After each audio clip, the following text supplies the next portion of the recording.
Thank you very much for inviting me here today. I'm very honored to have the chance to speak to you all. And I realize that I'm the last event of the day, so I shall try to keep it short. What I'd like to talk to you about today is how we can reduce our carbon footprint, but also reduce our costs in parallel. So I'll take you through some of the key elements, and please feel free to ask any questions. This was actually the first project that we installed in Asia under TotalEnergies. This is a lubricants plant in Singapore. They are getting about 35% of their power from that rooftop solar system. And the power was 30%, maybe 33% cheaper than the grid. That was before the Ukraine invasion. It's now about 80% cheaper than the grid. And this is a lubricants plant with flammable liquid. So the point here is, solar can be cheaper. It isn't just about reducing carbon. And B, that you can install it anywhere. My background, I come from renewables. I've been working in renewables now for almost 20 years, originally doing utility scale projects in the US. And what I'm focused on now is trying to bring some of those best practices from Europe and the US to Asia. I originally was looking at buying companies like Tesla, for an Asian company. I then spent some time in Singapore working for a solar panel manufacturer, after which I started a company that was bought by Shell. That was one of the biggest solar developers in India. And then I started another company and sold that to Total in 2017 and have since built that business. The point is that the oil and gas companies, the ones that you would expect to be most concerned or most impacted, are the forefront, are driving the changes, where natural DNA is to invest into long-term energy infrastructure projects. And for us, it's very clear that renewables will be a big part of the future. When you move from oil and gas, which is a global commodity, you move to electricity, that's a local business. So that means that you need to have the ability to deliver in specific areas, specific regions, specific cities, and then down to specific sites. Each site is slightly different. And it's very clear that Japan will be one of the biggest markets for distributed generation. That means localized solar systems on top of facilities for the next 10 years. And in order to grow faster, we have a joint venture with ENEOS, which is the largest oil and gas company in Japan. TotalEnergies is the largest oil and gas company in France. And both of us have a mission to generate 2 gigawatts. 2 gigawatts, that's about 2,000 sites across Asia. So the goal is to make it easier to deliver projects in Japan. But also, if you look across Asia, Japan is the largest foreign investor into countries like Thailand, into Indonesia. And we were getting a lot of demand from the OEMs, from the automobile manufacturers in Indonesia, in Thailand, Philippines, Cambodia, saying to us, look, we've moved our manufacturing facilities, for example, out of China to Indonesia, Philippines, etc. We see cost going up very fast in those countries. How do we keep our costs down? How do we forecast better? And we, in order to be able to grow faster and to address that sector, we looked for the best possible partner we could find. This is an LNG plant. This is a storage facility in Singapore. Once again, you can install solar everywhere. I try to reduce some of the myths that solar is dangerous or solar is in some way difficult or expensive. It's none of those. So this plant here is storing LNG. So even in this facility, which would be the most flammable, risky area, the Singapore government selected Total and asked us to install. And again, I think here we're at about 60% cheaper than the grid. So in terms of what the markets look like, we're seeing significant increases in power demand across most of Asia.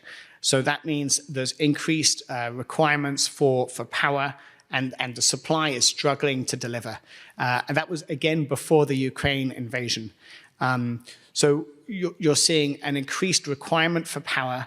The transmission and distribution is the key bottleneck. So there are plenty of coal plants, plenty of gas plants, but actually getting the power to the customers is the issue. That's why when you co-locate, when you put a solar system on top of a facility, you remove the transmission, you remove the distribution, there's no need for retail, and that means that we'll always be cheaper than any other source of power out there, almost. In terms of per capita usage, you see on the top right that actually most of Southeast Asia is still at a very low usage. So they're just starting to install air conditioning, fridges, TVs. Japan a little bit higher. And so that's another factor that gives us a long-term growth capacity. And then in the bottom left, you can see the forecast for how fast do we think renewables is going to penetrate. So going from about 10, 20% up to 50% in the near future. And where is that coming from? It's coming from solar largely. Solar is a tried and tested, stable technology that has proven itself across very many markets. So I'm based in Singapore, but I look across all of Asia, and I split the markets really along two different differentials. There's the markets that have a low cost of power, but are escalating very quickly. So historically, Vietnam and Indonesia were the perfect examples. And what was happening there was that the government was taking taxpayers' money, it still is, and using that to artificially keep the power tariffs low for industrial companies. Still, the increases were in the order of 7, 8% for Indonesia and about 5, 6% for Vietnam over the last 20 years. Since Ukraine, it's become less and less possible to manage that, to take the taxpayers' money and maintain those grid tariffs low. You probably can't see, but this goes out to about 2021, 2022. This doesn't take into account the last 6 months, where you're seeing Vietnam has seen a 20% increase this year. You've seen an 83% increase in Japan. Japan and Thailand I had originally classed as the higher cost market, but with lower escalation. That's no longer true. Now it's the higher cost market with high escalation. So both of those markets have seen the grid increase. 83% for Japan. Thailand's gone up 30%. And this is here to stay. If I put on my LNG hat, we don't expect any reduction in the cost of gas for the next 4 or 5 years. And when you combine with that for Japan going through a bit of a perfect storm, so nuclear plants being retired, coal plants having problems with earthquakes, deregulation, the feed-in tariff, the subsidy that was for solar systems is now less than the price that people are willing to pay for power, solar power. So I can sell power to a customer at a better return than I can if I sell it to the government. That's combined with the OEMs who are basically required now to have a certain portion of their power as green energy. And so we currently, ENEOS and TotalEnergies, have a wall of demand of customers calling up and saying, I need to be 100% renewable. How can you help me to do that? I need to do that by this time or this time. So we're struggling a little bit with the amount of demand that's coming in. And what's the driver behind that? Well, quite simply, solar has been reducing in cost at about 17% per year for the last 20 years. And that continues to happen. There's been an increase this year with supply chain challenges, but this driver is also the same sort of cost differential, technology-driven cost reduction that we're seeing on the battery side as well. So we are able to implement solar plus battery systems that are cheaper than the grid in places like Cambodia and Philippines.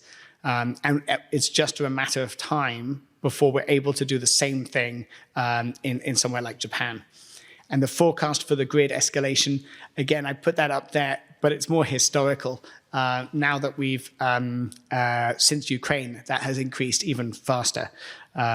So the point is, with deregulation as well, you're now able to choose where you get your power from and what form of power. Is that green? Is that fossil? You have different options.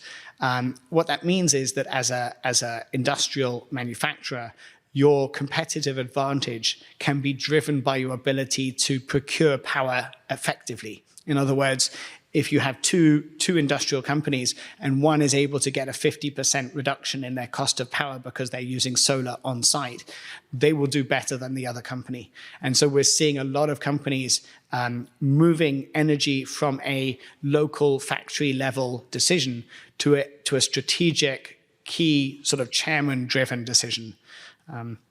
I'll share a couple of examples later. So just quickly on Total, we started the journey a long time ago, but more recently in 2017, we had about 300 megawatts of operating projects globally. We now have 17.6 gigawatts operating. What does that mean? Well, Singapore, if you took the total capacity of Singapore, that's about 12. So in 5 years, we've built the equivalent of a Singapore power capacity, 100% renewable. And this is really our biggest investment, our biggest focus.